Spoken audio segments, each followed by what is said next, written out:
The Seattle skyline glittered through the floor-to-ceiling windows of the conference room as Avery Mitchell stood before the city's top engineers and urban planners. Her voice remained steady despite the flutter in her chest. The suspension design accommodates wind speeds up to 120 miles per hour while maintaining structural integrity during seismic events up to magnitude 7.5. Avery clicked to the next slide of her presentation, revealing the elegant arches of the bridge she had designed to connect two previously isolated communities. The room fell silent as the gathered professionals studied the blueprints. At 34, Avery had spent her career becoming the kind of engineer who could make concrete and steel appear to defy gravity, the kind who could transform mathematical equations into structures that would outlive her by centuries. Robert Chen, the project director, broke the silence. This is exceptional work, Avery. The integration of sustainable materials without compromising structural integrity is exactly what we needed. Murmurs of approval rippled through the room, followed by applause. Avery allowed herself a moment to breathe in the recognition before gathering her materials. Success felt like this clean lines problem solved, recognition earned through merit alone. 2 hours later, Avery sat behind the wheel of her 7-year-old Toyota, the Seattle rain beating a gentle rhythm against the windshield. The clock on her dashboard read 2:17 p.m. She had 7 hours of driving ahead of her from Seattle to Portland, where her parents' house waited with its familiar Christmas decorations, an unfamiliar sense of belonging. "You can do this," she whispered to herself, merging onto I-5 South. "It's just 3 days." The promotion to senior structural engineer had come through yesterday. After years of working weekends and staying late to perfect her designs, the recognition felt validating. Her salary would increase by 30%. She would lead her own team. She could finally pay off the last of her student loans. Avery rehearsed the announcement in her mind as mile markers ticked by. She imagined her father's pride, her mother's joy, even her younger sister Natalie's congratulations. Perhaps this achievement would finally be enough. Perhaps this Christmas would be different. In the passenger seat lay carefully wrapped packages, a leather briefcase for her father Richard that had cost 2 weeks' salary, the silver bracelet her mother Eleanor had admired in a Seattle boutique, and the professional camera lens Natalie had casually mentioned wanting. Avery had begun setting aside money for these gifts in March, transferring a small portion of each paycheck into a special account labeled Family Christmas. She always bought presents that were slightly beyond her budget, as if the extra expense could somehow translate into the approval she craved. At the rest stop near Olympia, Avery checked her reflection in the bathroom mirror. She smoothed her chestnut hair, applied a touch of lipstick, and practiced her smile. "Perhaps this Christmas will be different," she whispered to her reflection, the words becoming a mantra with each mile. The rain eased as she crossed the Columbia River. Portland welcomed her with familiar streets and the growing knot in her stomach that always accompanied visits home. The Mitchell family house stood tall in the historic district, its Victorian architecture immaculately preserved under Richard's careful maintenance. Christmas lights outlined the roof and windows, and an artificial wreath adorned the front door. Inside, the scent of pine and cinnamon enveloped Avery as her mother rushed forward. "You made it just in time for dinner," Eleanor said, accepting Avery's hug with a quick pat on the back before turning toward the kitchen. "Your father opened the good wine." Natalie appeared at the top of the stairs, her designer jeans and cashmere sweater, a stark contrast to Avery's practical travel clothes. At 32, Natalie had the confident air of someone who had never questioned her place in the world. "The prodigal engineer returns," Natalie called, descending with theatrical flair. Her hug lingered longer than Eleanor's had. "How was the drive, that little Toyota still running?" 7 years old with 200,000 miles and still more reliable than most relationships, Avery replied, following her sister toward the dining room where Richard stood carving a roast. "There she is," Richard said without looking up from his task. "We were beginning to think you'd have to work through Christmas again." "Not this year," Avery said, thinking of the promotion announcement she had rehearsed. "Actually, I have some news. Natalie sold 3 designs to that boutique on 23rd, Eleanor interrupted, placing a bowl of mashed potatoes on the table. "The owner said her work reminds him of early Versace." Richard beamed at Natalie. "Always knew you had the creative genes in the family." Avery's news remained caught in her throat as she took her seat at the table. The familiar weight of invisibility settled over her shoulders like a heavy coat. "Pass the gravy, would you, Avery?" her father asked, already deep in conversation with Natalie about her latest design inspiration. Christmas Eve dinner proceeded as it always had, Natalie at the center of attention, parents orbiting around her achievements, Avery existing in the periphery. The practiced announcement about her promotion never found its opening. Morning arrived with pale winter sunlight streaming through the guest room blinds. Avery had been awake since 5, listening to the house settle and gather courage for the day ahead. Christmas morning in the Mitchell household followed traditions established decades ago. Breakfast casserole, then gifts opened one at a time in the living room, youngest to oldest. Avery descended to find the family gathered around the kitchen island, Natalie regaling their parents with a story about her latest client. The conversation paused briefly as Avery entered. "Coffee's fresh," Eleanor said, gesturing toward the pot before turning back to Natalie. After breakfast, they assembled in the living room. The artificial tree stood 8 feet tall, adorned with ornaments collected over decades, mostly commemorating Natalie's achievements. Dance recitals, art competitions, fashion shows. Natalie went first, tearing into packages with childlike enthusiasm despite being 32. She squealed over the camera lens from Avery, immediately testing its features. From their parents came a series of expensive gifts: designer shoes, a weekend spa retreat, and a small box that caused Natalie to freeze when she opened it. "No way," she whispered, lifting a set of shiny BMW keys. The metal caught the twinkling lights from the tree. Eleanor clasped her hands beneath her chin. "Go look outside." Natalie bolted toward the front door with their parents close behind. Avery followed more slowly, already knowing what she would see. In the driveway sat a glossy white BMW, complete with an enormous red bow that probably cost more than what they had spent on Avery's entire Christmas. "My own Beamer," Natalie squealed, bouncing on her toes like a teenager instead of a grown woman. She pirouetted in the driveway, the keys jangling in her hand. Richard beamed with unfiltered pride, while Eleanor dabbed at the corners of her eyes. "You deserve it, sweetheart. Your career is taking off, and you need reliable transportation for client meetings." Avery stood on the porch, her breath forming small clouds in the December air. The familiar ache expanded in her chest as she watched the scene unfold, a scene that had played out in different variations throughout her life. When they returned to the living room, Avery's turn came to open her gifts. From Natalie, a generic scarf that still had the clearance tag partially attached. From her parents, a small, heavy package wrapped in paper left over from Natalie's gifts. Avery unwrapped it carefully, revealing a plastic piggy bank shaped like a cartoon character she had outgrown 25 years ago. The price sticker on the bottom read $1.99.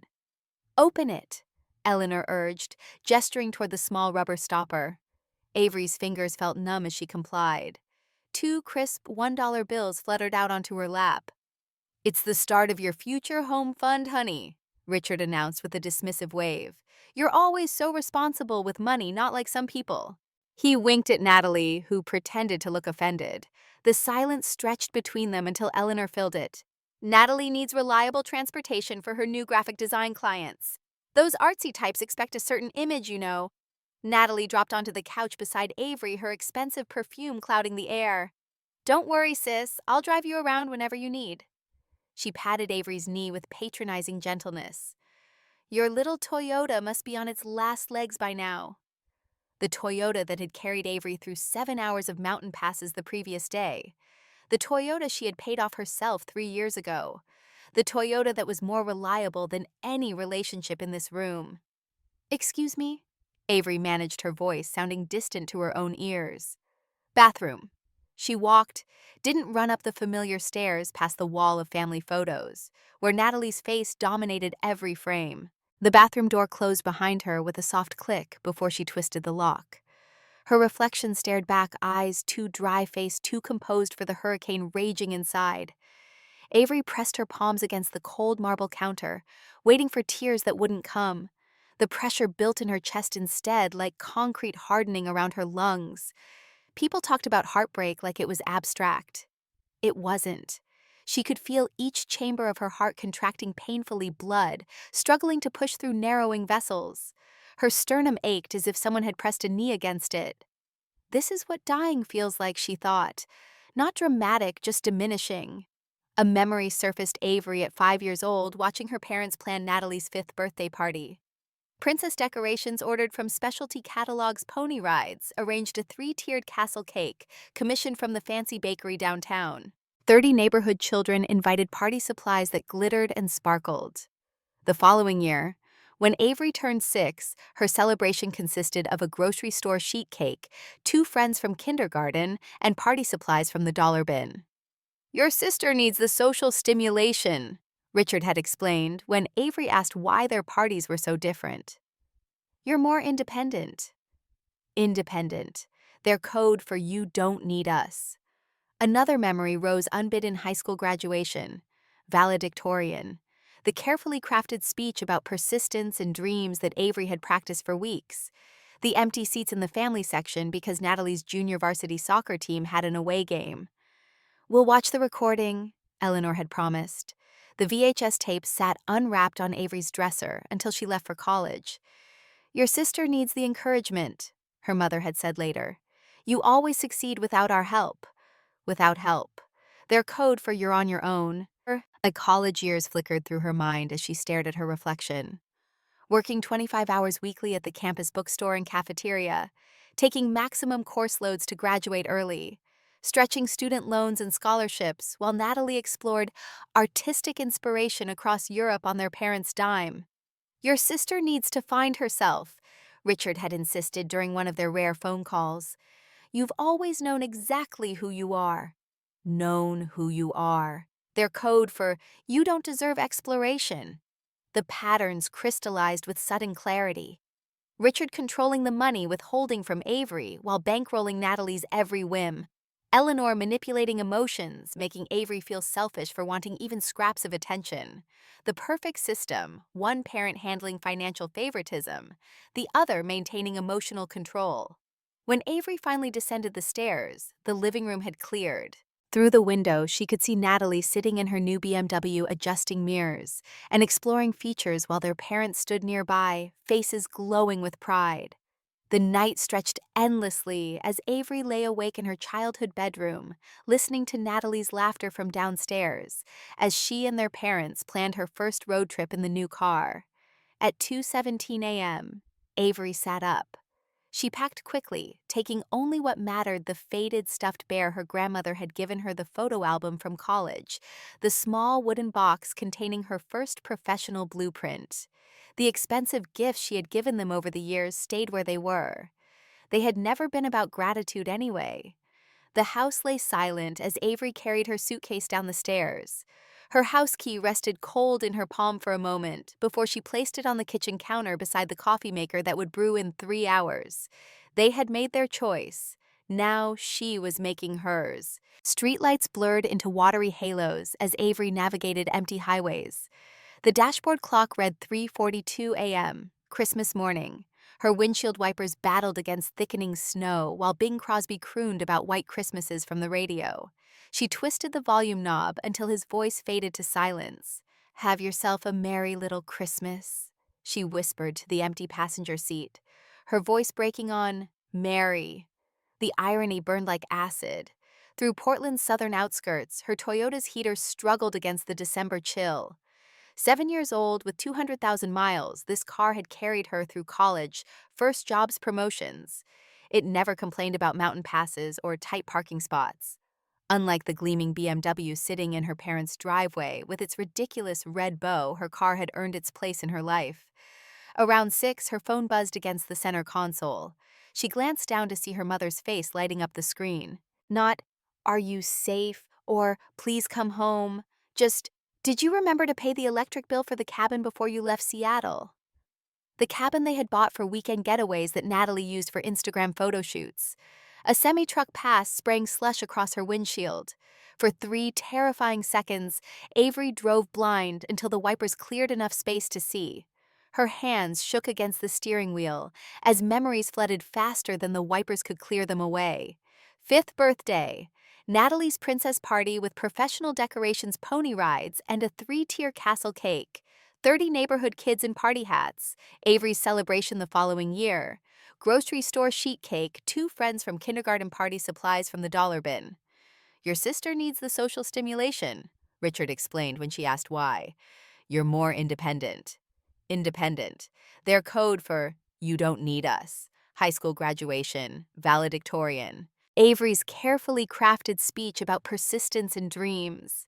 Empty seats in the family section because Natalie's junior varsity soccer team had an away game.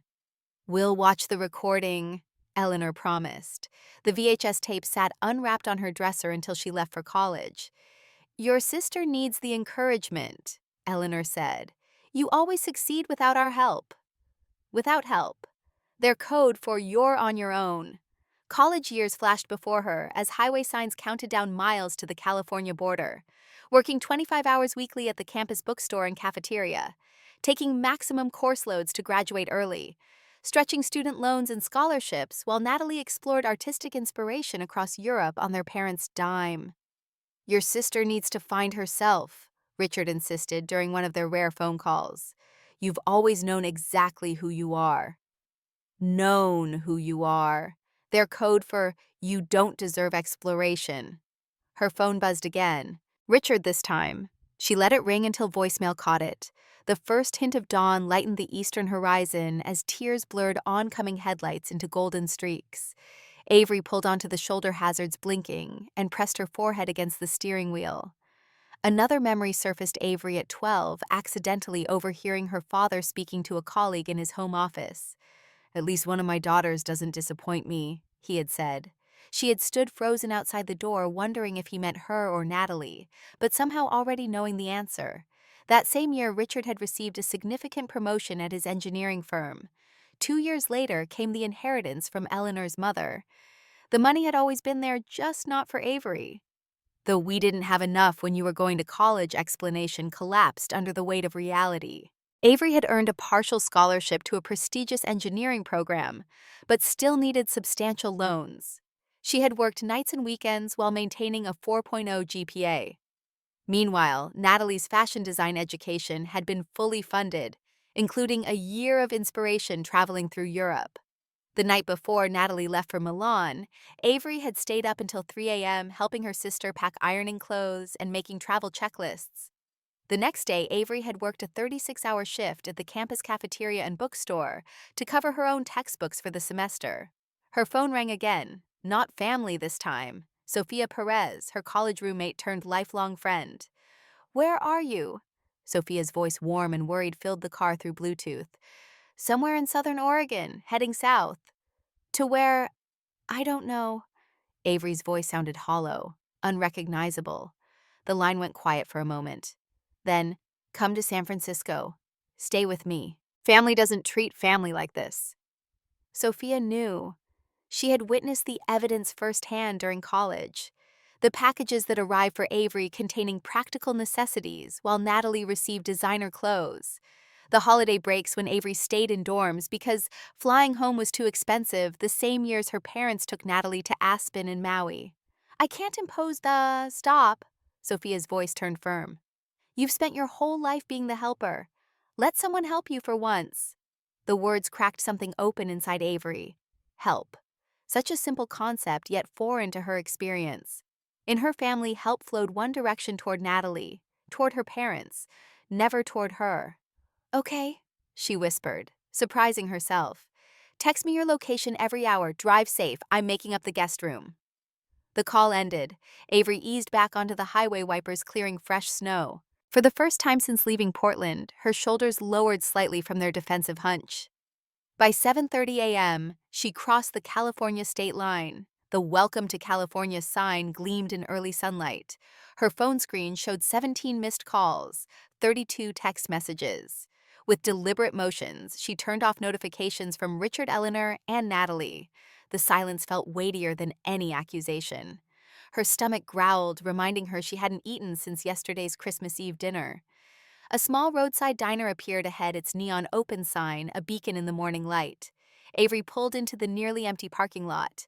Inside, warmth enveloped her like an embrace. Coffee-scented air and the sizzle of breakfast on a distant grill filled her senses. An older waitress with silver-streaked hair approached with a coffee pot. Rough night, she asked, filling a mug without waiting for an answer. Her name tag read Gloria. Rough life, Avery muttered. then felt immediately embarrassed by the melodrama. Gloria didn't flinch. "Honey, I've been serving coffee for 40 years. I know heartbreak when I see it." She studied Avery's face. "Family or boyfriend?" "Family." She nodded, sliding a menu toward Avery. "Blood makes you related. Love and respect make you family." Her weathered hand rested briefly on Avery's. "The special's good today, comes with extra bacon."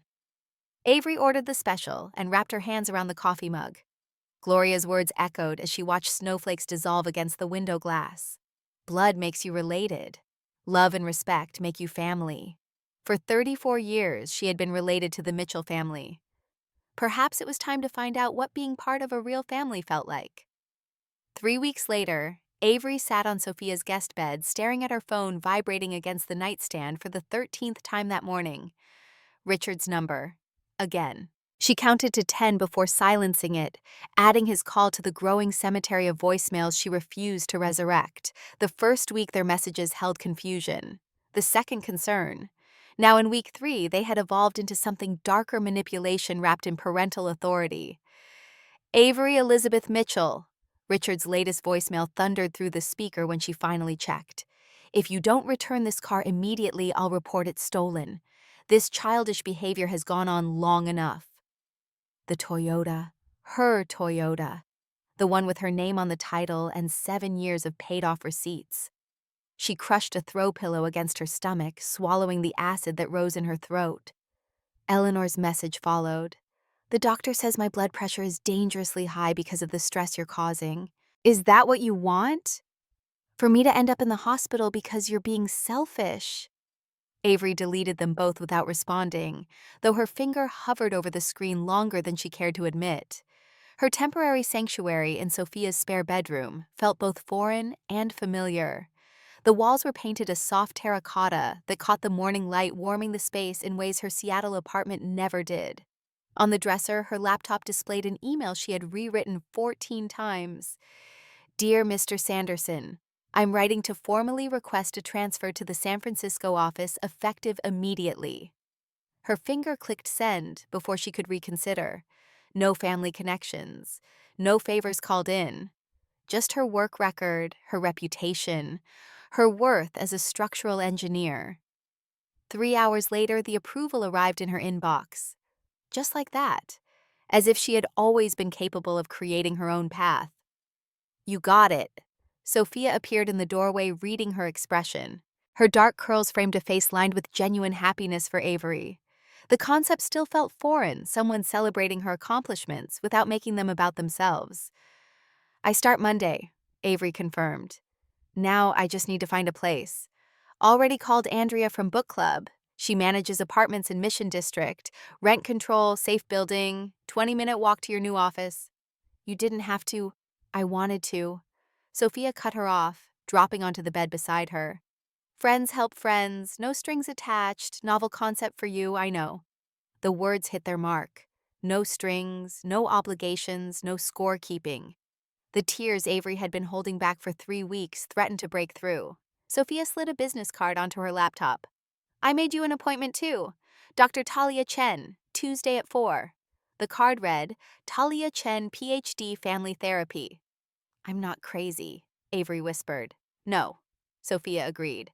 "But you've been carrying something heavy for a very long time. It might help to put it down somewhere safe." On Tuesday afternoon, Dr. Chen's office smelled like lemon furniture polish and old books. The therapist wore reading glasses on a beaded chain and sensible shoes that made no sound on the carpet. She didn't rush to fill silences, just waited while Avery struggled to form words that had never been spoken aloud. "Favoritism." She finally said the word, hanging between them like a newly discovered planet. "My entire life." "And how did that make you feel?" Dr. Chen asked. "Like I was worth exactly $2, Avery answered. Dr. Chen nodded slowly. "Avery, it seems you've been trained to believe your value comes from being useful." The observation struck with such precision that Avery physically flinched. "Tell me about your father," Dr. Chen continued. "You mentioned he's an engineer too." "Was. Never made it past mid-level. He always blamed office politics. But from what I gathered over the years, he wasn't actually very good. The admission felt like betrayal. He wanted a son to follow in his footsteps, got 2 daughters instead. And you became the son he never had. Avery had never considered it that way. I guess I did. I excelled in math and science, built things, became the engineer he couldn't be. While your sister became the creative spirit my mother abandoned to be a housewife. The patterns clarified as she spoke them aloud. Mom wanted to be a fashion designer, gave it up when she married Dad. She poured all that into Natalie.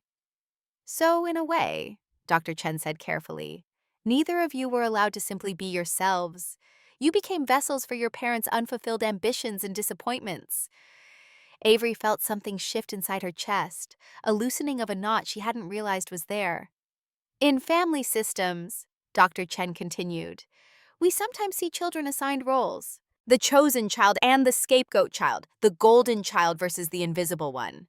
Natalie versus me, Avery whispered.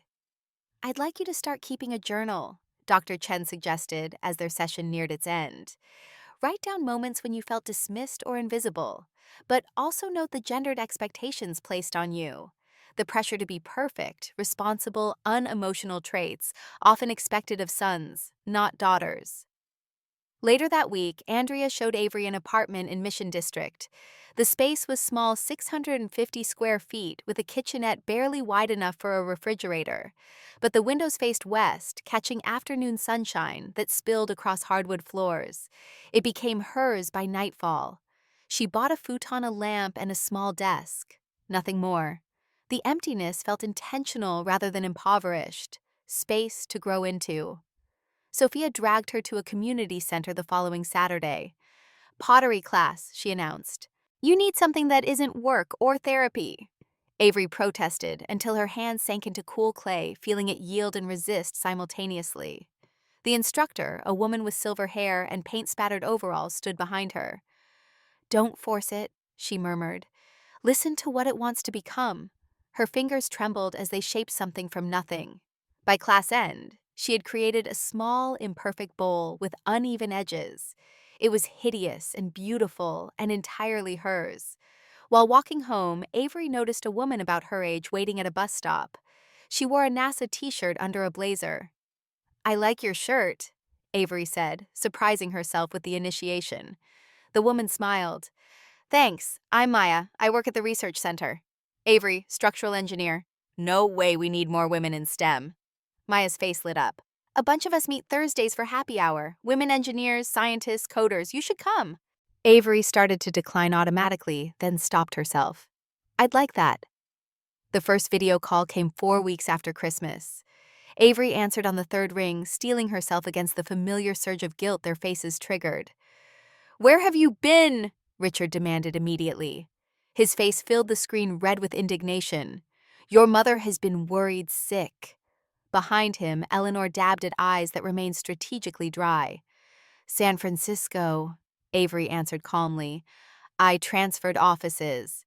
Without discussing it with us first, Eleanor interjected, pushing into frame. How could you be so inconsiderate? The old Pole tugged at Avery's chest. Apologize, placate, make it right. But Dr. Chen's words echoed, your feelings are valid. Their reactions belong to them, not you. I needed space, she said instead. Space from what? Richard barked. From family, from responsibility, from growing up. From feeling invisible, Avery replied, surprised by the steadiness in her voice. From being valued less than Natalie. From trying to earn love that should have been freely given. Eleanor's tears flowed instantly, right on cue. How can you say such hurtful things? We've always loved you both the same. I'm not responsible for your feelings anymore, Avery told her. The words felt like stones she had been carrying in her mouth for years finally released. I'm responsible for mine. Richard slammed his palm against the table. This conversation is over until you're ready to apologize. Then I guess we're done talking, Avery answered and ended the call. In days to come, rumors reached her through LinkedIn messages and texts from former coworkers. According to family lore, she had had a mental breakdown. She was living in squalor. She had joined a cult. Natalie's Instagram showed her looking concerned in tastefully filtered photos captioned with vague references to family heartbreak and praying for those struggling with mental health. Her new coworkers knew nothing of this narrative. They saw only her work, the precision of her calculations, the innovation in her designs. When Natalie showed up unannounced at the office reception 10 days later, Sophia happened to be dropping off lunch. "She's in a meeting," Sophia informed her coolly, "and she'll remain in meetings indefinitely for uninvited visitors." Avery later discovered that Natalie had emailed her supervisor expressing concerns about her sister's mental state. The escalation of control attempts only strengthened her resolve. Her therapy group met Wednesday evenings in a church basement that smelled of coffee and old hymnals. 8 strangers connected by similar wounds. "Family doesn't get a pass just because they're family," said Raymond, a 60-year-old accountant who hadn't spoken to his brother in 20 years. "Love without respect isn't love, it's possession." The word settled in Avery's chest like truth. At Thursday's happy hour with Maya and the Women in STEM group, the conversation turned to workplace dynamics. "Boys get praised for ambition," said Maya, nursing her beer. "Girls get praised for sacrifice. Notice that pattern in your family, too." Avery had never made the connection before, but it crystallized instantly. Richard had always lauded her responsibility, her steadiness, her willingness to handle things herself, the very traits that kept her useful but never centered. "My father wanted a son," she admitted to the group. "I became the son he never had. Reliable, unemotional, achievement-oriented." "While your sister got to be emotional, creative, expressive," Maya finished, "the daughter they could indulge." "Exactly. You got trapped in the good daughter syndrome," Maya said. "I've been there. Did more than my share for people who didn't deserve my time. It's a common trap for women like us." Later that night, Avery sat cross-legged on her futon journal open on her lap. Dr. Chen had suggested she document instances of favoritism, but also gendered expectations. The pages filled quickly. Age 10. Dad proud when I won math competition, but immediately signed me up for advanced classes. Natalie drew a picture, got ice cream as reward. Age 15. Mom helped Natalie with science project. When I asked for help with college applications, told, "You're smart enough to figure it out." Age 17. Dad called me son when I fixed his car. Joke, but not really. Age 22. Worked 2 jobs while finishing engineering degree. Parents paid for Natalie's apartment in Paris for inspiration. Age 25. First major bridge design. Called to tell parents. Mom said she'd call back because Natalie was having boy trouble. Age 30. Loan for down payment on Seattle apartment denied by dad. Same month, they bought Natalie a cabin for workspace. Christmas BMW versus $2 piggy bank. The patterns leapt from the page, undeniable in their consistency. Dr. Chen read some entries during their next session. "What do you notice about these examples, Avery?" "They never saw me," she said quietly. "Not really." "They saw what they needed you to be," Dr. Chen corrected gently. "The responsible one, the achiever, the low-maintenance child. They needed one child they didn't have to worry about so they could pour their energy into the other." Avery felt tears threatening. Why wasn't I enough for them to want to pour energy into me too? "That's the question at the heart of this work," Dr. Chen said. "But I want you to consider something important. Their inability to see and value you properly was never about your worth. It was about their limitations." 6 weeks after Christmas, Avery received an unexpected email from Natalie. "I hate that you left like you did, but I understand why. Things are weird here without you. Mom cries a lot. Dad's drinking more. The BMW got repossessed. Turns out my big client wasn't as solid as I thought. Everything's falling apart, and I keep thinking about how you were always the one who fixed things.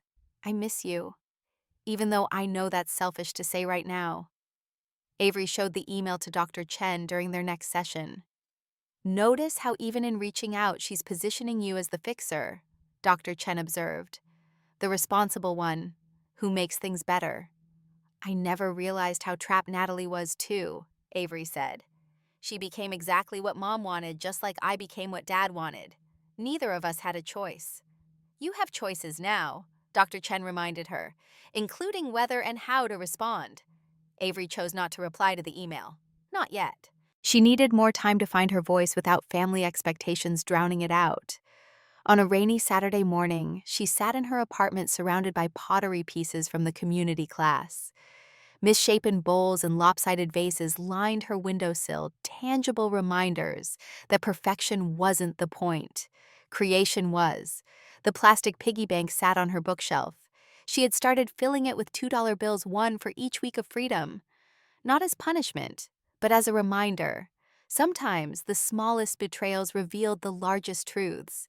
Outside her window, San Francisco unfolded in layers of fog and architecture. Somewhere in the cityscape stood buildings she would help design, structures that would outlast family disappointments, childhood wounds, and even her own lifetime. For the first time since leaving Portland in the dark hours of Christmas morning, Avery felt the faint stirrings of something unfamiliar taking root inside her chest. Not happiness exactly, something more fundamental, worth, far beyond $2. The San Francisco fog hung like a protective veil over the city as Avery pushed through the revolving doors of the engineering firm's downtown office. Her first day as a transfer employee carried the weight of both possibility and fear. No one here knew her family history. No one here had preconceived notions about who she was supposed to be. The slate wasn't just clean, it was pristine. Avery Mitchell. A woman with steel gray hair cut in a precise bob extended her hand. Lisa Winters, department director. Welcome to the San Francisco office. Avery shook her hand, noticing the firm grip and direct eye contact. Thank you for approving my transfer request. I appreciate the opportunity. Your work speaks for itself, Lisa said, leading her through an open workspace filled with standing desks and glass-walled meeting rooms. The Richardson suspension bridge design was innovative. The committee specifically mentioned your integration of sustainable materials. Avery absorbed the praise like parched soil receiving water. Professional recognition without qualifiers. No comparison to a sibling. No backhanded compliment wrapped in expectations. One thing you should know about us, Lisa continued as they reached an empty desk with a view of the bay. We operate as a team here. No lone wolves, no heroes. Your designs will go through collaborative review processes. We find it creates better results. The directive stirred something uncomfortable in Avery's chest. Her entire professional identity had been built on self-reliance, on never asking for help, on proving her worth through solitary achievement. The thought of opening her work to critique before it was perfect made her palms sweat. I understand, she said, though she didn't. Not really. Your first project starts tomorrow, Lisa said, handing her a folder. The Haight Street pedestrian bridge. Small scale but high visibility. The team meeting is at 9. That evening, Avery paced her small apartment, flipping through the project details with growing anxiety. The design parameters were straightforward, but the collaborative approach felt foreign and threatening. What if the team thought her ideas were insufficient? What if they saw through her to the imposter she sometimes feared she was? She called Sophia, whose practical advice had become a lifeline. They're going to expect me to share unfinished work, Avery explained, her voice tight. I've never done that. My designs have always been perfect before anyone else saw them. And that approach has worked well for you professionally, Sophia acknowledged. But personally, has that perfectionism made you happy, Avery? The question landed like a stone in still water, sending ripples through Avery's consciousness. Had the desperate need for flawlessness, the unspoken rule that only perfection was worthy of love, ever brought her joy? I don't know how to be any other way, she admitted. Then maybe this is exactly the growth opportunity you need, Sophia replied. Think about what Dr. Chen said about your family patterns. You became the perfectionist who never needed help because that's what your parents needed from you. What if you tried something different? The next morning, Avery entered the team meeting with the same deliberate calm she used when calculating load-bearing capacities, precise methodical emotion set aside. 5 engineers sat around a circular table, Lisa Winters at the head. Everyone, this is Avery Mitchell transferring from Seattle, Lisa said. Avery, meet your team for the Haight Street project. Introductions circled the table. Daniel Reyes, Environmental Engineering Specialist. Melissa Kim, Urban Planning Liaison. Marcus Washington, Civil Engineer. Taylor Jensen, Architectural Interface. We usually start with initial concepts, Lisa explained. Everyone brings their preliminary thoughts no matter how rough. This is a safe space for unfinished ideas. Avery watched in growing discomfort as her colleagues shared sketches filled with crossouts notes scribbled in margins and half-formed concepts. When her turn came, she hesitated. I haven't finalized anything yet, she said, the admission burning her throat like acid. Perfect, Lisa said, with a smile that confused Avery. Fresh eyes are exactly what we need. Take some time to absorb what everyone's shared, then add your perspective. We don't need polished ideas at this stage. The meeting continued with open discussion and even good-natured disagreement about approaches. No one seemed threatened by critique. No one appeared diminished by suggestions. The collaborative dance was unlike anything Avery had experienced. Back at her desk, she studied the team's preliminary designs, seeing possibilities she hadn't considered. Daniel's environmental considerations could be integrated with Marcus's structural approach. Melissa's community input data suggested aesthetic elements Avery would never have prioritized on her own. That night, instead of working until exhaustion to perfect a design, Avery sketched loose concepts that incorporated multiple viewpoints. The freedom of imperfection felt both terrifying and exhilarating. 2 weeks into her new position, Avery's phone buzzed during lunch. Natalie, again. The third text today. Miss you, sis. Need sister time soon. Life falling apart without you. Avery silenced the notification. Since the unreturned video call and Natalie's unannounced office visit, her sister had shifted tactics. Gone were the accusations replaced by vulnerability and need. Classic Natalie, when direct control failed, emotional manipulation followed. Dr. Chen had helped Avery see the pattern during their last session. Your sister learned early that displaying vulnerability got her attention and resources, Dr. Chen had explained. It's not necessarily conscious manipulation, but it is a learned behavior that's been reinforced throughout her life. She needs me to rescue her, Avery had realized. Just as your parents need you to be the responsible one, Dr. Chen confirmed. Family systems resist change. When one member alters their role, everyone else works to restore the familiar dynamic no matter how dysfunctional. Avery glanced at her phone again. 3 more texts had arrived in the past 5 minutes. They're selling the house. Dad lost his job. Mom's on anxiety meds. Familiar pressure built in Avery's chest, the instinct to drop everything and fix her family's problems. She typed and deleted 7 different responses before setting the phone face down on her desk. Dr. Chen's words echoed. Their emotions belong to them, not to you. That evening, Avery arrived for her 3rd Thursday happy hour with the Women in STEM group. The gathering had quickly become a highlight of her week, a place where professional challenges and personal growth intertwined in conversations that felt like oxygen after years of suffocation. Maya waved her over to a corner table where several women were engaged in animated discussion. Avery, just in time, we were debating whether women in engineering fields feel more pressure to be perfect than our male counterparts. Is water wet? Avery replied with unexpected sarcasm that elicited laughter from the group. Tell us about your experience, prompted Jessica, a chemical engineer in her 40s. Any specific examples? Avery hesitated, then decided to trust these women who had welcomed her so readily. In college, I took a structural analysis course, where I was one of 3 women among 40 students, she began. The professor would call on me specifically whenever he wanted to stump the class with a difficult question.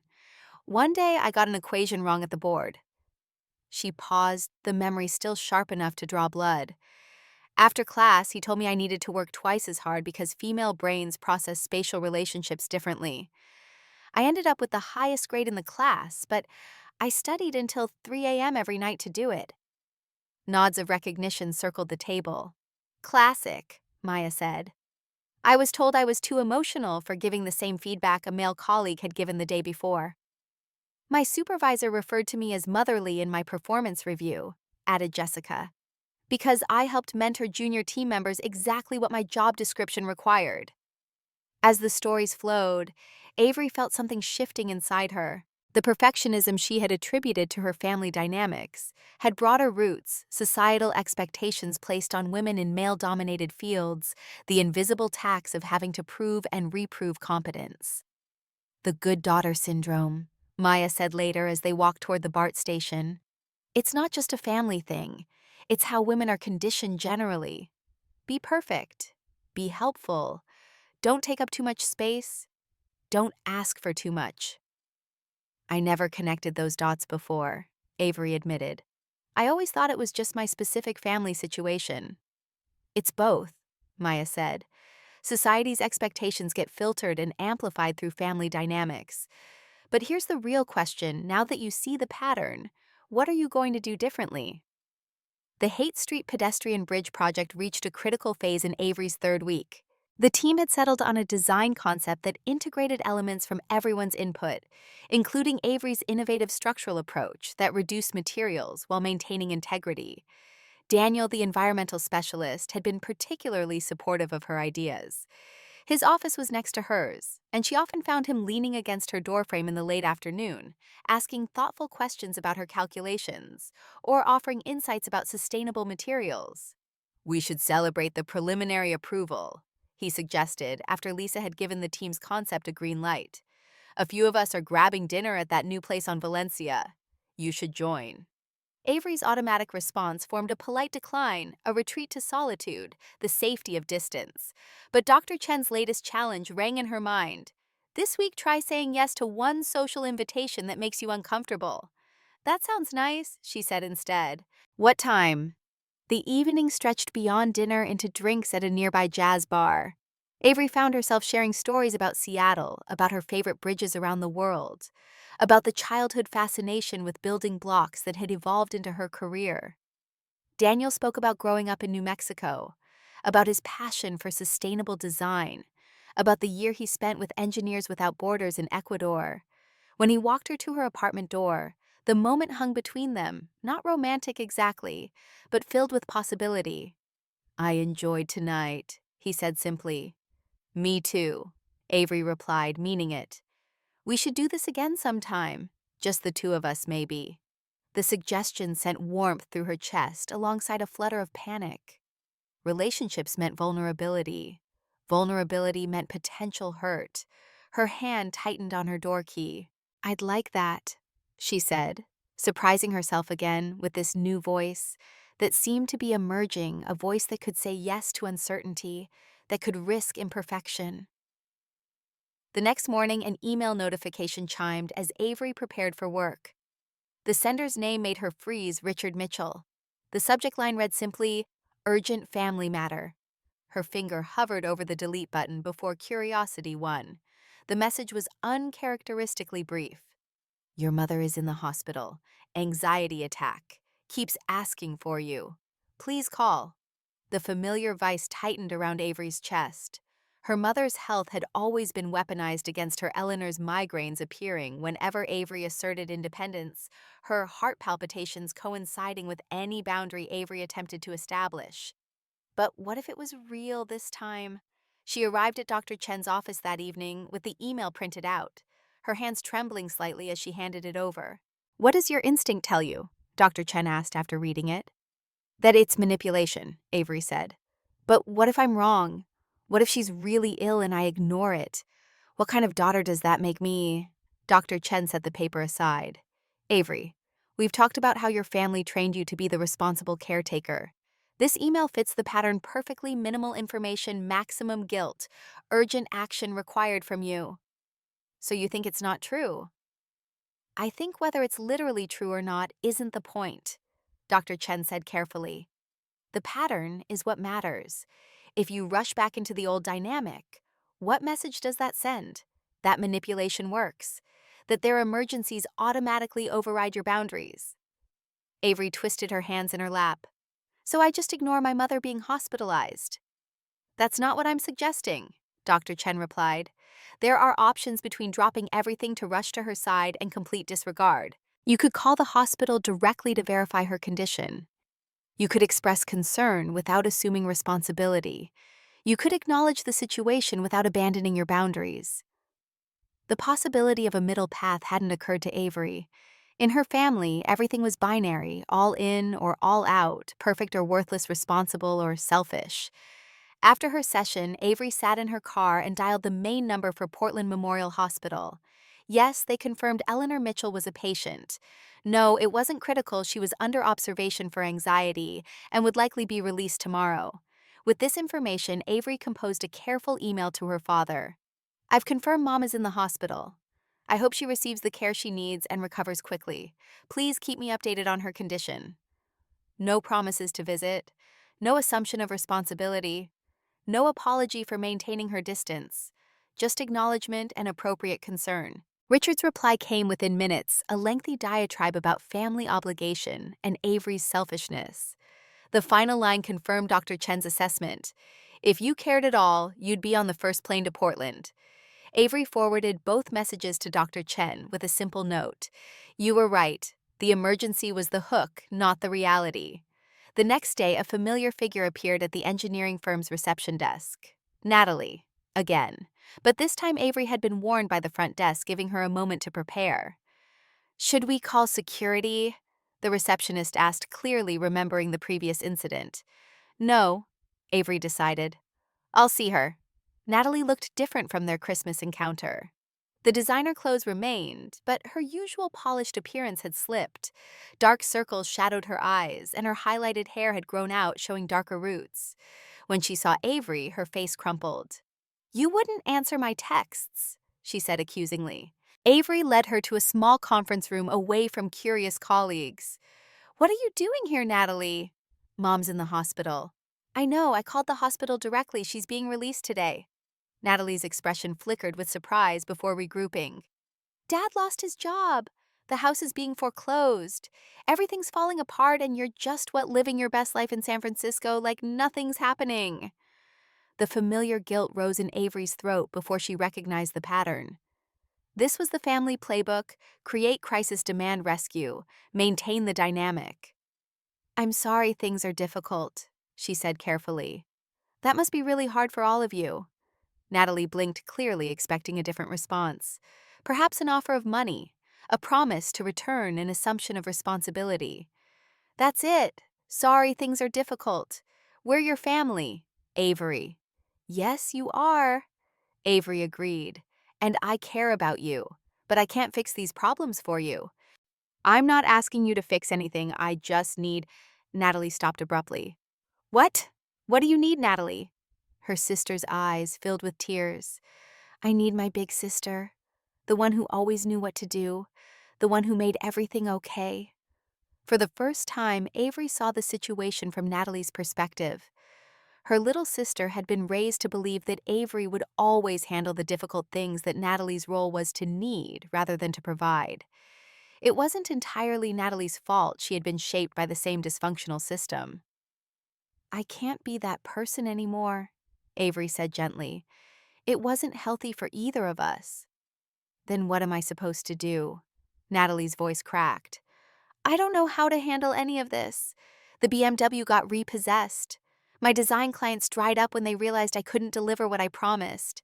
Dad's drinking all day since he got fired. Mom's falling apart. I'm drowning Avery. Compassion welled in Avery's chest, but not the kind that erased boundaries. This was compassion that could coexist with self-protection. I can't solve those problems for you, she repeated, but I can support you in finding your own solutions.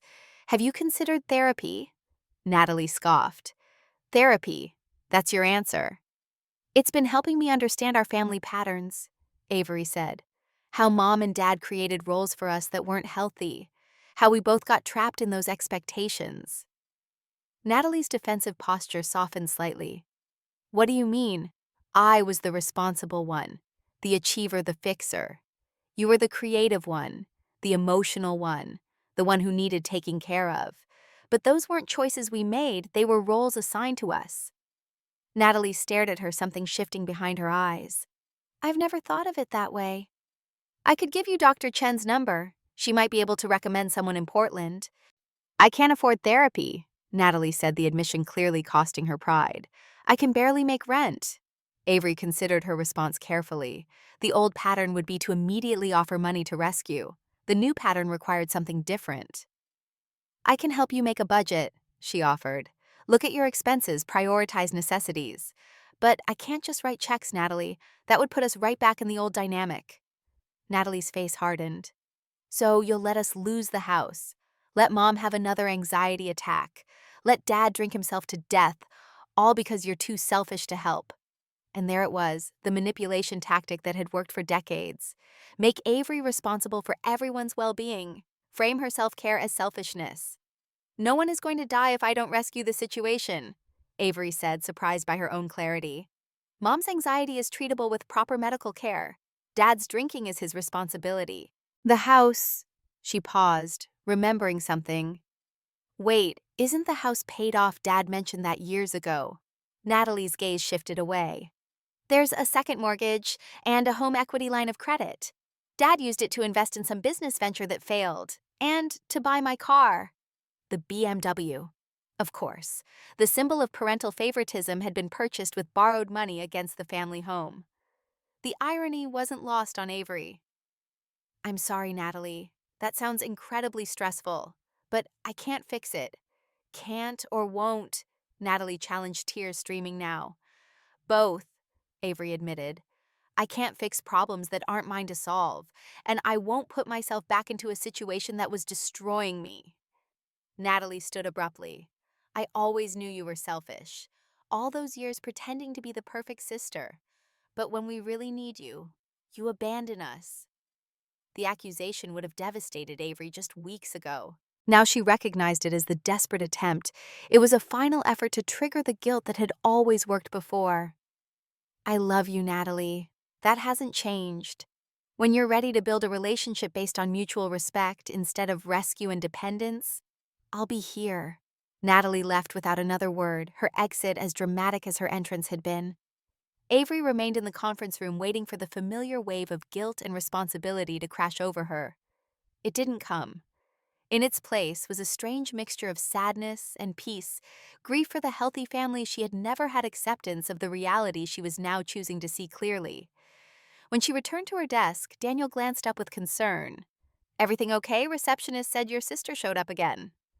Family drama, Avery explained, surprised by her willingness to share even this much. They're struggling with some financial issues back in Portland and they want me to fix everything. And you're not going to… Daniel surmised, his tone free of judgment. No, I'm not. He nodded. Good boundaries, hard to establish, essential to maintain. The simple validation wrapped around her like a warm blanket. No questioning her decision. No suggestion that family obligation should trump all else. Just recognition that her boundaries were valid and necessary. That night, Avery's therapy group met in the church basement as usual. She shared the encounter with Natalie, the manipulation attempts, the clarity she had found in the moment. It's like I could finally see the puppet strings, she explained to the circle of people who had become unexpected allies in her journey. All the ways they were trying to pull me back into the old role. Raymond, the accountant, who hadn't spoken to his brother in 20 years, nodded in understanding. The guilt trips never stop. My brother still sends messages through mutual friends about how I've destroyed the family by refusing to bail him out of his financial messes. How do you deal with it? Avery asked. I remind myself that I didn't destroy anything. I simply stopped enabling the destruction that was already happening. He smiled sadly. It gets easier. Not easy, but easier. On Saturday morning, Sophia accompanied Avery to her pottery class. The instructor, Meredith, had become another unexpected mentor in Avery's expanding circle of support. Clay remembers, Meredith often said. Every touch, every hesitation, every moment of force, it all shows in the final piece. Today, Avery's hands moved with growing confidence as she centered a lump of clay on the wheel. The transformation from shapeless mass to deliberate form never ceased to amaze her. How pressure applied in the right places could create something entirely new. You're getting quite good, Meredith observed, watching Avery's technique. Your early pieces were so tight, so controlled. These newer ones have more breath in them. Breath, space, room to exist without every molecule being forced into perfect alignment.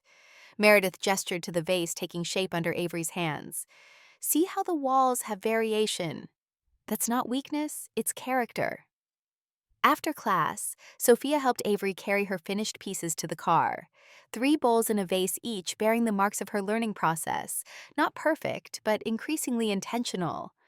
I have a date tonight, Avery confessed as they drove toward her apartment. Sophia's eyebrows shot up. With the environmental engineer Daniel. Yes, just dinner, nothing fancy. This is huge, Sophia exclaimed. Your first date since moving here. My first date in 2 years, Avery admitted. Work always took priority in Seattle. Or was made to take priority, Sophia suggested gently. Because relationships require vulnerability, and vulnerability wasn't safe in your family system. Avery shot her friend a look. Have you been talking to Dr. Chen behind my back? I don't need to. Anyone who knows your history can see the pattern. Sophia squeezed Avery's arm affectionately. I'm proud of you for taking this step. It's just dinner, Avery protested. It's never just dinner. It's you opening yourself to possibilities, to connection, to the chance of both joy and pain. That evening, Avery prepared for her date with uncharacteristic attention to her appearance. She had always prioritized function over form, practical clothes, minimal makeup, hair styled for efficiency rather than impact. Tonight, she took time with each element, choosing a deep blue dress that complemented her eyes, applying makeup that enhanced rather than concealed, letting her chestnut hair fall in loose waves around her shoulders. The woman who gazed back from the mirror looked both familiar and strange, recognizable features, arranged into a new expression of self. Daniel arrived precisely on time, his appreciative glance communicating more than words could have. They walked to a nearby restaurant, the conversation flowing with surprising ease. He asked about her pottery class. She inquired about his work with Engineers Without Borders. They discovered shared passions for hiking obscure documentaries and spicy food. Over dessert, the conversation turned more personal. You mentioned family drama earlier this week, Daniel said carefully. I hope things have settled down. Avery considered deflecting, but chose honesty instead. Not really, but I'm learning to separate their drama from my responsibility. It's a work in progress. Family patterns are tough to break, he acknowledged. My father expected all 3 of his sons to join the family construction business. My brothers did. I chose environmental engineering instead. How did he take it? Not well at first. There were years of tension guilt trips, accusations of betrayal. Daniel's expression softened. But eventually he saw that I was happier and more successful following my own path. Now he brags about his son, the environmental engineer. The possibility of family reconciliation without self-erasure hung in the air between them. Avery wasn't ready to hope for that outcome with her own parents, but the idea that such healing was possible for some families offered a small comfort. What about your family? She asked. Any drama there? Daniel laughed. My mother is Mexican, my father is Anglo. There's always drama. But the good kind, passionate disagreements followed by equally passionate reconciliations. Everyone says exactly what they think, then eats together like nothing happened. The description sounded both foreign and appealing to Avery, whose family operated through indirect communication, unspoken expectations, and emotional manipulation. That sounds healthy, she said with a small smile. It is. Loud, but healthy. Daniel studied her face. I'd like to see you again, Avery, if you're interested. The old Avery would have hesitated, calculating risks, anticipating failure, protecting herself from potential disappointment. The new Avery, still emerging but growing stronger each day, felt the fear, but chose differently. I'd like that very much, she said. As Daniel walked her home, their hands brushed, then clasped. The simple connection, skin against skin, fingers interlaced, sent warmth spiraling through her. When they reached her door, the moment stretched between them full of unspoken possibility. I had a wonderful time, he said, his voice lower than before. Me too. He leaned forward slowly, giving her time to withdraw if she wished. She didn't. His lips met hers with gentle pressure, a question rather than a demand. Avery answered by stepping closer, allowing the kiss to deepen for a moment before they both pulled back, smiling in the soft porch light. Good night, Avery Mitchell, he said. Good night, Daniel Reyes. Inside her apartment, Avery touched her fingers to her lips, the sensation of the kiss still lingering. The evening replayed in her mind, not with the anxious analysis she would have conducted in the past, searching for her mistakes and flaws, but with simple appreciation for a genuine connection. Her phone chimed with a text from Sophia. "Details tomorrow, or I disown you as a friend." Avery laughed and typed back, "It was nice. He's nice. More tomorrow." She was about to set her phone down when another notification appeared. An email from Jordan Green, her cousin in Portland. The subject line read, "Save the date. Wedding in June." Avery opened it with curiosity rather than dread. Jordan had always been kind to her, one of the few relatives who seemed to see her clearly. The invitation was simple and elegant. Jordan Green and Thomas Chen requested the pleasure of her company at their wedding ceremony on June 12th, with reception to follow. A personal note had been added at the bottom. "Avery, I know things are complicated with the family right now. Whatever's happening between you, Uncle Richard and Aunt Eleanor, doesn't change that I want you there on my big day. You've always been more like a big sister than a cousin to me. No pressure. But I really hope you'll come. Love, Jordan." The warmth of the invitation contrasted sharply with the manipulation tactics her immediate family had been employing. This was a genuine desire for her presence, not an attempt to control or extract something from her. Avery typed a quick reply. "Jordan, I wouldn't miss it for the world. Your happiness means so much to me, and I'm honored to be included in your special day. Can't wait to meet Thomas in person. Love, Avery." As she presses send, a realization settled over her. The wedding would mean returning to Portland, seeing her parents and Natalie again, facing the extended family who had undoubtedly heard distorted versions of her abandonment. The thought should have terrified her. 6 months ago it would have. But now, with her expanding support system, her growing sense of self, and the tools Dr. Chen had helped her develop, the prospect felt challenging, but not overwhelming. She would return on her own terms with boundaries intact, as the woman she was becoming rather than the role she had been assigned. Tomorrow, she would discuss strategies with Dr. Chen. She would seek advice from her therapy group, many of whom had navigated similar family events. She would continue building her new life while preparing to face the old one. But tonight, she would simply appreciate how far she had come from the woman who fled in the dark hours of Christmas morning worth only $2 in her family's estimation, to someone discovering her true value one day. One boundary, one authentic choice at a time. 6 months after Christmas, Avery's apartment had transformed. Pottery lined the windowsills, each piece marking her progression from rigid perfectionism to a more organic aesthetic. A proper bed had replaced the futon. Framed blueprints of her bridge designs hung alongside abstract watercolors she had purchased from local artists. The bookshelf held engineering textbooks, pottery manuals, and novels, a physical manifestation of her expanding identity beyond the confines of work. On this particular morning, sunlight streamed through the west-facing windows, casting a golden glow across the hardwood floors. Avery stood before the full-length mirror, studying her reflection with an appraising eye. The midnight blue silk dress draped elegantly across her shoulders, skimming her curves without apology. 3 fittings had ensured it hung perfectly, an uncharacteristic indulgence for a woman who had spent most of her life in practical, unmemorable clothing. "The color of power, not reconciliation," she had told Dr. Chen during their last session discussing her wardrobe choice for cousin Jordan's wedding. Now, with the event just one day away, Avery turned to assess the dress from different angles. She looked like herself, but a version she had never allowed to fully emerge, confident, present, unapologetic. Her phone chimed with a text from Daniel. "Flight still on time. Looking forward to meeting you at the hotel tomorrow evening." Daniel had offered to accompany her to Portland, understanding the emotional weight of returning to face her family. Avery had declined explaining that this first confrontation needed to be navigated alone. But his willingness to support her, his respect for her decision, and his promise to fly up the following day for the actual wedding had further confirmed what she had been discovering over the past 4 months of dating: that mutual respect and genuine care could exist without manipulation or sacrifice of self. "Still on schedule," she texted back. "Nervous but ready."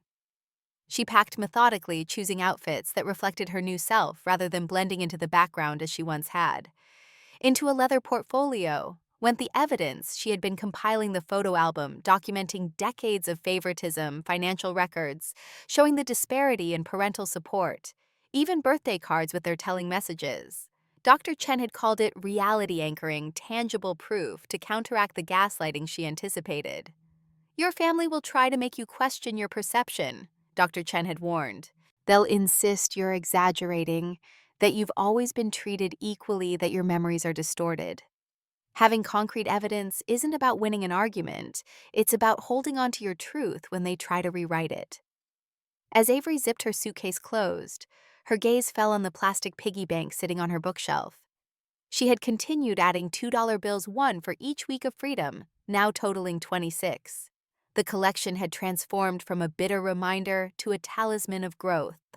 The following afternoon, Portland greeted Avery with familiar rain, the droplets beating on her coat as she exited the cab in front of the Magnolia Hotel. She had deliberately chosen accommodations 4 blocks from the wedding venue and far from her parents' house, creating physical distance to match the emotional boundaries she intended to maintain. After checking in, she stood at the window of her 4th-floor room, watching the city she had once called home. Somewhere across those rain-washed streets, her family was preparing for tomorrow's wedding. Undoubtedly, they had constructed narratives about her absence, about her mental breakdown, about her abandonment of family responsibility. Tomorrow would test every boundary she had established, every insight she had gained, every ounce of self-worth she had reclaimed. Her phone buzzed with a text from Aunt Martha. "Your parents are looking for you. They're in the library at the venue, said it's important, before the rehearsal dinner." Of course they were. The preemptive strike, the attempt to control the narrative before she could appear on her own terms at the rehearsal dinner. "Thanks, Martha," she typed back. "I'll find them after I help Jordan with her veil." Another message appeared almost immediately. They mentioned something about a family emergency. Avery laughed out loud, the sound startling in the quiet hotel room. Emergency. Their default tactic when other manipulation attempts failed. The Mitchells were nothing if not consistent. At the venue Magnolia Gardens, Avery slipped through the back entrance and made her way to the bridal suite. Jordan looked up from her makeup chair, her face lighting with genuine pleasure. "Avery, you came early." She rushed forward in her silk robe, embracing her cousin tightly. "I was afraid you might cancel with everything going on." "Nothing could keep me from your wedding," Avery replied, returning the hug. "You look beautiful." "And you look different," Jordan observed, stepping back to study her. "Good different, strong different." "I feel different," Avery acknowledged. "Aunt Eleanor and Uncle Richard are here somewhere," Jordan said, her tone careful. "They've been asking when you'd arrive." "I know," Aunt Martha texted. "Apparently there's a family emergency they need to discuss." Jordan rolled her eyes. "The only emergency is that they can't control the narrative anymore. The whole family's buzzing about how you've abandoned them, while simultaneously hearing about your big promotion and successful life in San Francisco." "I'm not surprised," Avery said, finding herself remarkably calm. "How's Natalie handling all this?" "Strangely subdued, actually. She's been working 2 jobs since the BMW got repossessed. Looks tired all the time." Jordan lowered her voice. "Between us, I think she's been humbled a bit. Life without the golden child treatment isn't as easy as she thought." An attendant appeared, gesturing toward the clock. "Miss Green, we need to finish your makeup if you want to be ready for photos." "Go," Avery urged. "I'll deal with my parents before the rehearsal. Better to get it over with." The library door felt heavier than physics should allow as Avery pushed it open 30 minutes later. Eleanor sat ramrod straight in a high-back chair, tissues already clutched in her hand. Richard paced by the fireplace, his movements sharp and contained. Natalie stood by the window wearing a dress that clearly cost more than her current financial situation should permit, though the repossessed BMW was nowhere to be seen. "Avery, thank God." Eleanor rose, arms outstretched. "We need to talk as a family." Avery remained in the doorway, observing them, with the detached clarity she had developed over months of therapy. They looked simultaneously familiar and strange, like characters from a movie she had watched too many times, but was now seeing with fresh perspective. "The ceremony starts in 40 minutes, she said, her voice calm. Sit down, Avery. Richard gestured to the empty chair positioned to face all three of them. A staged intervention. This can't wait any longer, he added. Avery closed the door behind her, but didn't move toward the chair. I'm listening. Natalie stepped forward. Avery, this has gone far enough. Dad lost his job 3 months ago. The company downsized. Richard interjected quickly. Budget cuts. Mom's been seeing a therapist for depression, Natalie continued. Eleanor dabbed at dry eyes. We're selling the house. The perfect trifecta. Financial crisis, health concerns, and guilt, wrapped in one neat package. 6 months ago, Avery would have crumpled under the weight of their expectations, apologized for something that wasn't her fault, and offered to help. Today, she walked to the indicated chair, set her purse beside it, and sat with her spine straight. I'm sorry to hear about your job, Dad. And Mom, I'm glad you're getting help. Their faces registered confusion at her calm response. Didn't you hear what we said? Natalie's voice rose. They're selling the house because of you. No, they're selling the house because of choices they made long before I left. Avery removed the leather portfolio from her purse. I brought something to show you. Eleanor frowned. We don't have time for you called this meeting, so we have time. Avery opened the portfolio across her lap. The first page showed 2 birthday parties side by side, Natalie's elaborate princess theme, with hired entertainers, and her own party the same year with a grocery store cake at the kitchen table. Remember these? Avery flipped through pages of Christmas mornings, graduations, and family vacations, where the pattern of favoritism was unmistakable. I spent months compiling evidence of what I always felt but couldn't prove. Richard's face flushed. This is ridiculous. We always treated you girls equally. Avery pulled out a folder of bank statements. My student loans, $67,000 that I'm still paying. Natalie's education, fully funded, including her year in Europe for art inspiration. Natalie shifted uncomfortably. That's not fair. You chose engineering. That was your decision. It was my passion, Avery corrected. Just like art was yours. The difference is my passion wasn't considered worth investing in. Eleanor rose, hands trembling. We didn't have the money when you went to college. Things were different by the time Natalie... I learned everything about your financial records years ago, Mom. Avery cut her off. Dad's promotion came when I was 16. The inheritance from Grandma arrived before my freshman year. You had the money. You chose not to spend it on me. The room grew uncomfortably quiet as she laid out birthday cards spanning 30 years. The messages to Natalie overflowed with effusive love. Avery's contained practical advice and reminders to work hard. We always knew you'd be fine, Richard finally said, his defensiveness cracking. You were always so capable. There it was, the truth behind decades of disparity. Being capable doesn't mean I deserved less love. Avery's voice remained steady, even as heat built behind her eyes. Being responsible didn't mean I should carry everyone else's burdens. Eleanor collapsed into genuine, not manipulative tears. We never meant to hurt you. Intent doesn't erase impact. Avery reached into her purse one final time.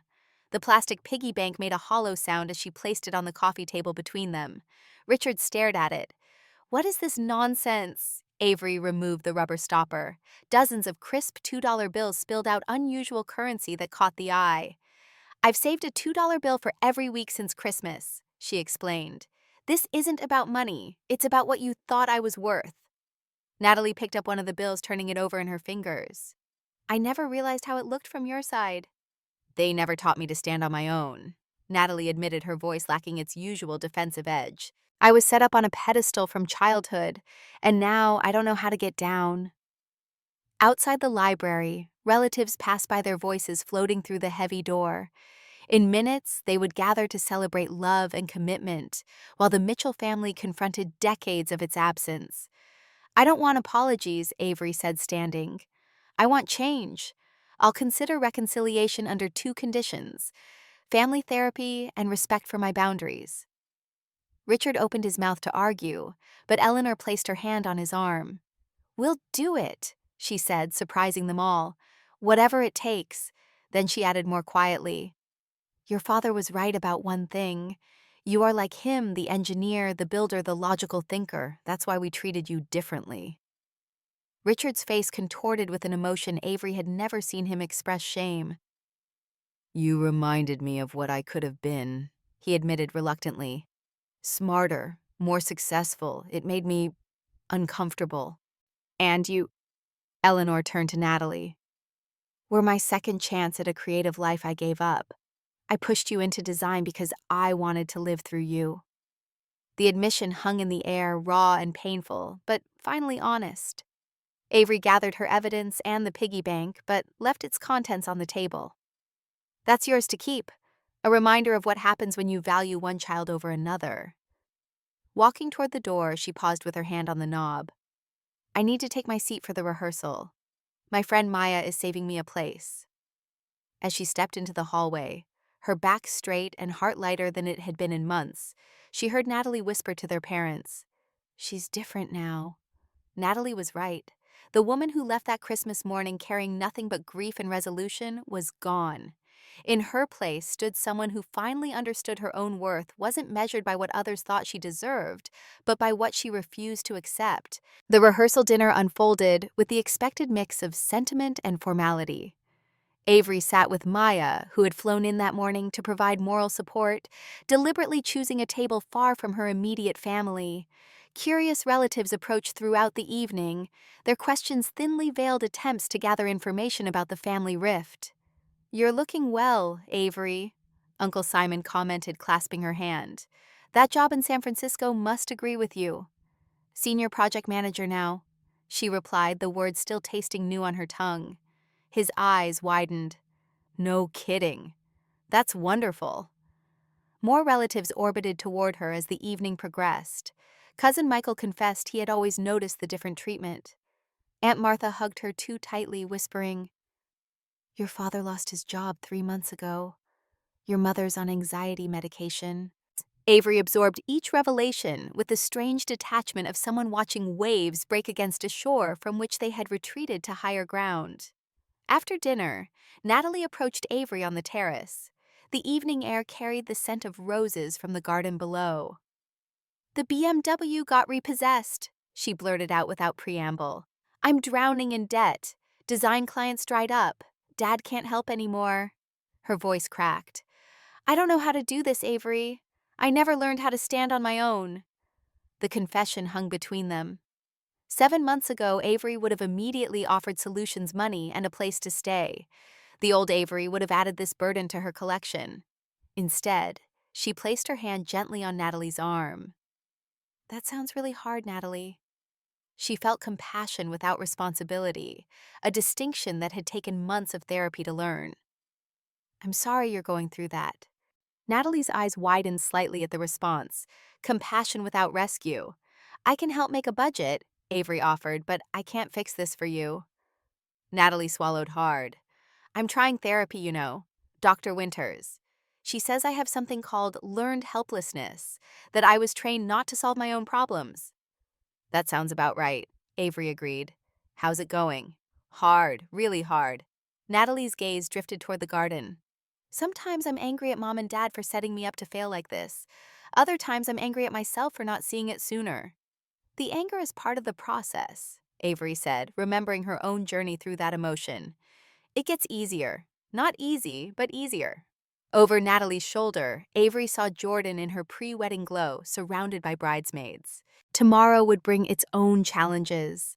But standing on this terrace with the weight of family expectations sliding off her shoulders like water, she realized she was no longer afraid. The next morning, Daniel arrived as promised, his steady presence a comfort as they prepared for the wedding ceremony. "How did it go with your family?" he asked as they walked from the hotel toward Magnolia Gardens. Avery considered the question carefully. "Better than expected, actually. There were real moments of honesty. Whether that translates to lasting change remains to be seen."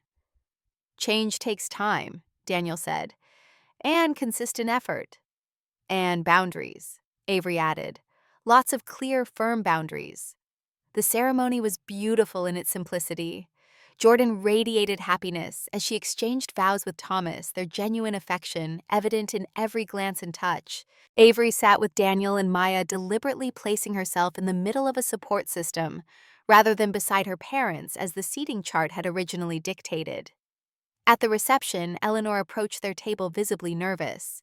"You look beautiful, Avery," she said, her eyes taking in the midnight blue dress. "That color suits you." "Thank you," Avery replied, neither cold nor overly warm. "I was hoping we might talk," Eleanor continued. "Just the two of us." Avery glanced at Daniel and Maya, drawing strength from their presence. "I think we said what needed to be said yesterday. The next step is family therapy, as I mentioned." "I've made appointments," Eleanor surprised her by saying. "With Dr. Winters, she's already seeing Natalie and she has experience with family systems therapy. I was hoping you might join us next month when you're in town for business." The effort, small but significant, registered with Avery. "I'll check my schedule and let you know." Eleanor nodded, accepting the non-commitment as the most she could expect at this point. "Your father is trying in his way. He's joined AA, 3 weeks sober." "That's good to hear," Avery said, and meant it. Richard's drinking had been a background constant in their family dynamics, never acknowledged, but always impacting their interactions. As Eleanor walked away, Maya squeezed Avery's hand. "You handled that beautifully. Compassionate but boundaried." "6 months ago, I would have immediately agreed to whatever she asked," Avery admitted, "would have rearranged my entire schedule to accommodate them." "And now?" Daniel asked. "Now I understand that healthy relationships involve give and take from all sides. They're taking their first steps. I'm acknowledging the effort without overcommitting." The rest of the reception passed in a blur of music, dancing, and surprisingly genuine connections with extended family members, who seemed to appreciate the more authentic Avery. When she and Daniel returned to the hotel that night, she felt a strange mix of exhaustion and exhilaration. "You survived," he said as they stood in the hallway between their rooms. "More than survived," she corrected. "I held my ground. I spoke my truth. I didn't collapse back into old patterns." Daniel kissed her gently. "I'm proud of you, and also a little in awe." In that moment, with his warmth and admiration wrapping around her like a protective cloak, Avery allowed herself to consider possibilities she had previously kept at arm's length. A future where partnership didn't mean sacrifice, where love didn't require erasure of self, where she could be both strong and vulnerable, independent and connected.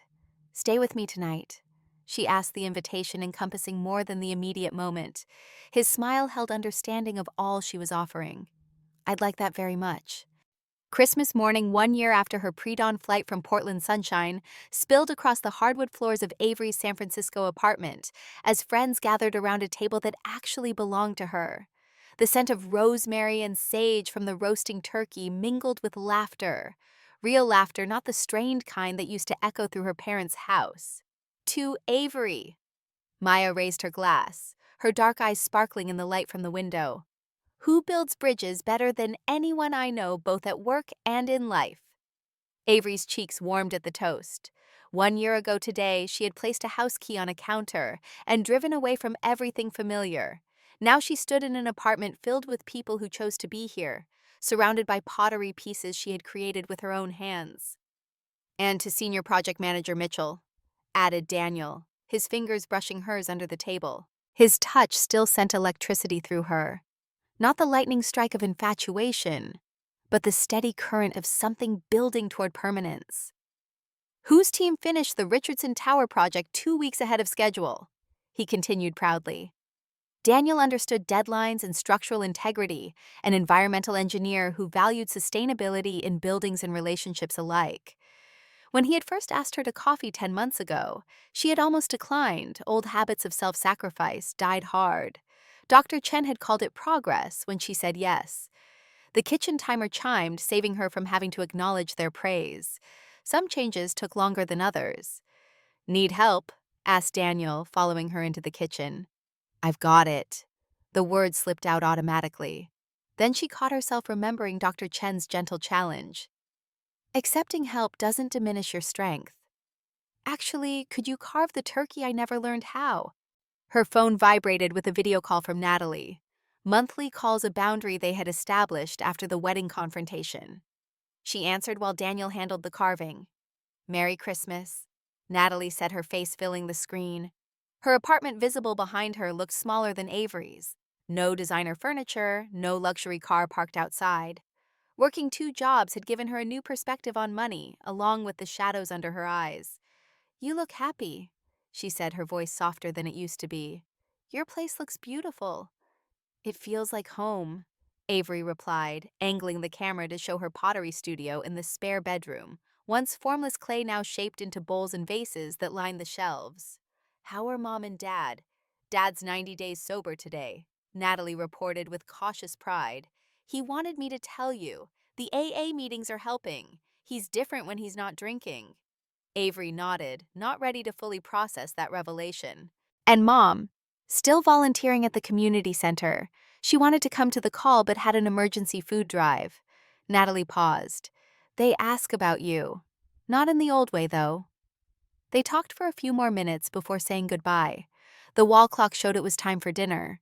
Around her table, conversation flowed between Maya Daniel and friends from her engineering firm and pottery class. No one mentioned the piggy bank displayed on her mantel, now filled with dollar bills, representing lessons rather than resentment. After dessert, another message arrived from her mother. The attachment showed her childhood dollhouse, the one thing she truly loved growing up. "Found this in the attic while downsizing," Eleanor had written. "It always belonged to you." The deed transfer paperwork sat below it, officially making it Avery's. Later, when everyone had gone and Daniel helped with the last dishes, Avery stepped onto her balcony. San Francisco Bay stretched before her, lights from the bridges reflecting on dark water. Buildings she had helped design stood in silhouette against the night sky. "Deep thoughts?" Daniel asked, joining her. "Just grateful," she answered, leaning into his warmth. "A year ago, I was driving away from the only life I knew. Now I'm surrounded by people who see me, who value me for who I am, not what I can do for them." Daniel wrapped a blanket around her shoulders against the December chill. "You built this life, Avery.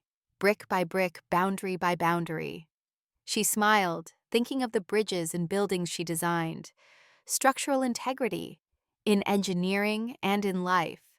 Inside, visible through the window, the piggy bank sat on the mantel, no longer a symbol of what she lacked, but of what she had found the courage to value herself first. The worth that had always been there waiting to be claimed. Avery turned in Daniel's arms, facing the city she now called home. "Worth isn't something you earn through usefulness," she said, the words feeling like a benediction. "It's something you claim by knowing what you will and won't accept." The truth settled around her like the blanket on her shoulders. For 34 years, she had tried to earn love through achievement, responsibility, and sacrifice. Now she understood that genuine love, whether from family, friends, or partners, couldn't be earned. It could only be freely given and freely received without conditions or expectations. The plastic piggy bank had held $2 on that Christmas morning a year ago. Today, it contained something far more valuable, the knowledge that she had always been worth more than her family's limited vision of her. The revelation wasn't about vindication or revenge. It was about freedom, the freedom to define herself beyond the confines of family roles and expectations. As the lights of San Francisco twinkled before her, Avery Mitchell stood firmly on ground of her own making. The girl who had been valued at $2 had become a woman beyond price, not because she had proven her worth to others, but because she had finally recognized it in herself. "Merry Christmas." Daniel whispered, his words a gentle affirmation of all she had become. "Merry Christmas," she replied, her voice strong and clear, no longer breaking on the word. In her mind, she raised a silent toast to the woman who had driven away in the darkness 1 year ago, carrying grief and determination in equal measure. That woman had taken the first brave step on a journey that led here to self-worth, to authentic connection to a life built on her own terms, worth far more than $2, worth everything